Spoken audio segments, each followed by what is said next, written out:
Ramdam pa rin ang balikan ng mga biyahero sa probinsya ngayong araw, January 5. Muli ring naranasan ang bahagyang paghaba ng pila sa ticketing area sa Batangas Port. Ang detalye sa report ni Paul Hernandez. Wala na ang mahaba at matagal na hintayan sa waiting area sa Batangas Pier tanghali kanina. Para sa unang weekend ng 2024, nagkakapilang muli sa mga ticket booth. Sa departure area, mas maraming bakanteng upuan. Nag-stand kami dito po sa Batangas para maluwag ang biyahe.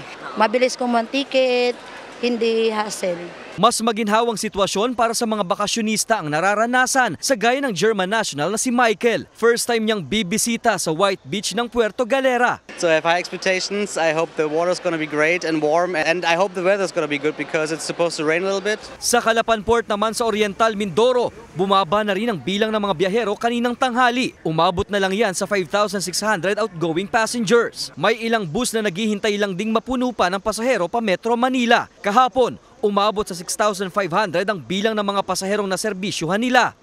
Nung nakaraan kasi nagsabay-sabay yung mga barko kaya bilis ang alis dito. Ngayon, medyo hindi sila nagpanabay. Umaabot lang ng 20 hanggang 30 minuto ang itinatagal ng paghihintay para mapuno ang isang bus unit.